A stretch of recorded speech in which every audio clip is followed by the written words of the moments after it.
26 credit repair secrets. Let's go over what this guide covers, because I'm telling you guys, it has everything that you are going to need if you plan to fix your credit, which I highly recommend doing.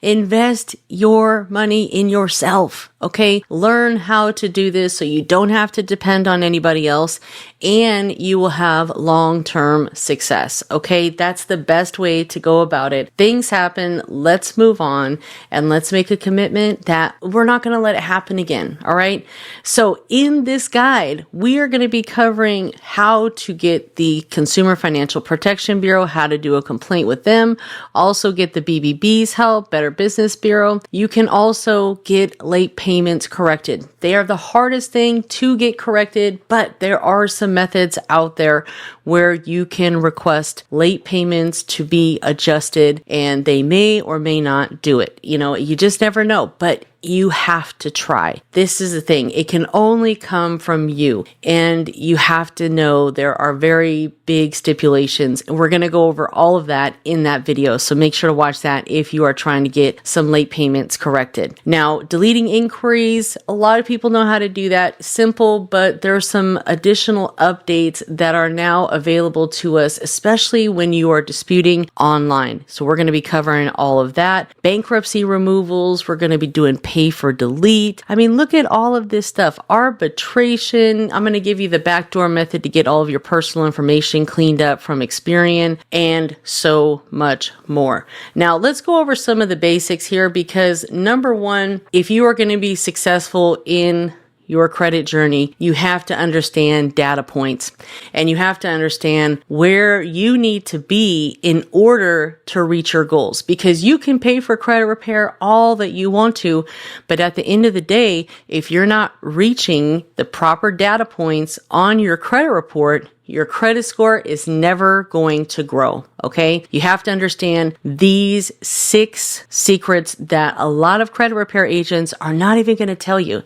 Number one is payment history. You got to pay your bills on time. Get everything on auto pay, no excuses. And even if you are a few days late, which we cannot be, okay, period. But they are not going to report you late until you are actually 30 days past the due date. So you have a cushion. So it's not like the day that you're late paying your bill, they're going to report you late. You have a whole 30-day period to get that corrected. You are going to have to pay the late fee, but that's why we want to put everything on auto pay for the minimum amount due. And if for some reason you're having a hard time with your bills, you can always contact your auto loan company if you do have one and request that they defer a few of the auto loan payments to the end of the loan. And once you get your credit right, if your loan is a higher interest rate, you can refinance your loan and save some money there for your auto loan. Number 2 is going to be your credit card utilization. This is really important. This is 30% of your credit score. And a lot of people will make mistakes and they'll get secured credit cards, and then, you know, they're only a few $100s. They'll max them out. I had a few people that did that and it tanked their credit score.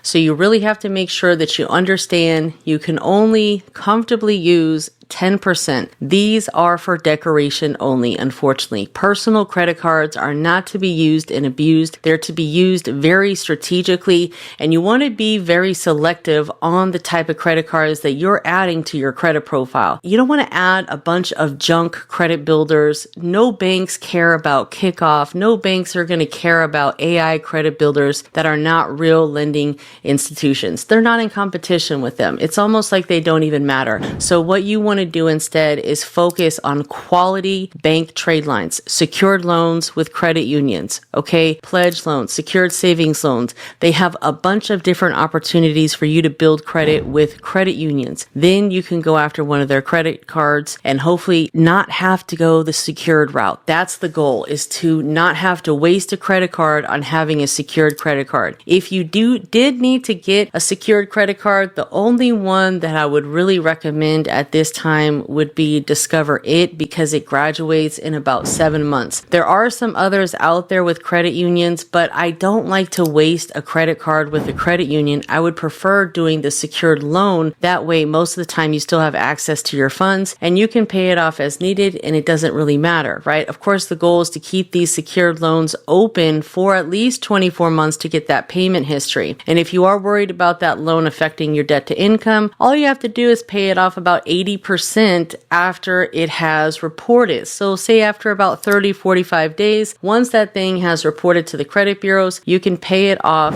80% and then just put a small auto pay for a few dollars a month, maybe 5, 10, and have that go for the next 2 years. If you did not do that, you still wouldn't have a payment due because you paid it down 80%. So you just want to make sure that when that payment does start rolling around again, you have auto pay set up so there are no hiccups. The last thing that we want to talk about here, well, not the last thing, but the next thing, which is very important, is derogatory marks. This is going to be collection accounts and charge-offs that are on your credit report that are constantly reporting derogatory every single month. Whether you get those removed from your credit or you pay to get them deleted or you just pay them so they'll stop reporting derogatory, that needs to happen because the more that they continue to report as a derogatory account, it's just holding you back. So even if you were to start really going in a positive direction, those derogatory marks are constantly just holding you back. So you got to get those corrected. And then we talk about the credit age. A lot of us are going to be very limited on the credit age because we're rebuilding.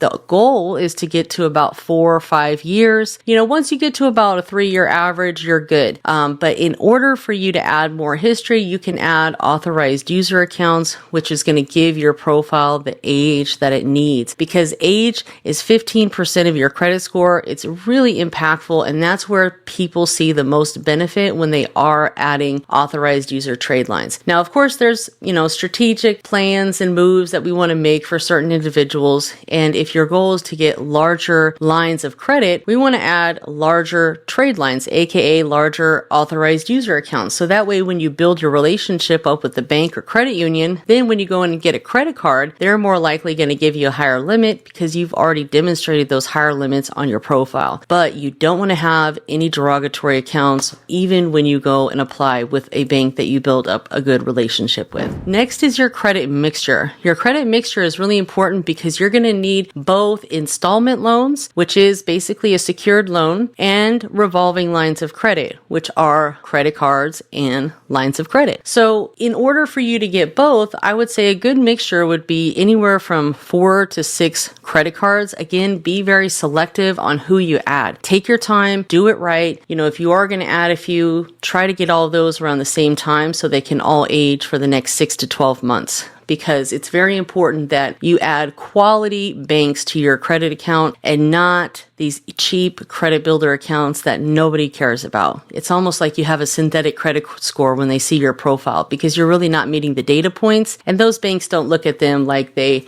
are competition. If Chase were to look at your credit profile and say, wow, Navy Federal gave you a $25,000 credit card, sure, we'll give you 20. That's what we're looking at here. So the next, we're going to talk about inquiries. If you have unwanted inquiries, you bought a car recently or within the last 2 years and you just have a ton of inquiries, or you have inquiries that just didn't work out and they're not tied to any open account. Work on getting those cleared off your credit profile. And to be honest with you, a lot of times when you are offered to apply, they tell you, oh, it's no hard inquiry. It's just a soft pull. It's not a hard pull, especially at the stores and stuff like that. So you can let them know that those were simply unauthorized. That makes up your credit mix and what you guys need to focus on for your data points. If you have further questions, make sure to get the guide, join the community. You can also book a one-on-one call with me as you need to, because I recommend you work on your own credit. And if you are going to be helping other people, you definitely are going to need this guide and watch all the videos inside of the series. I'll see you on the next video.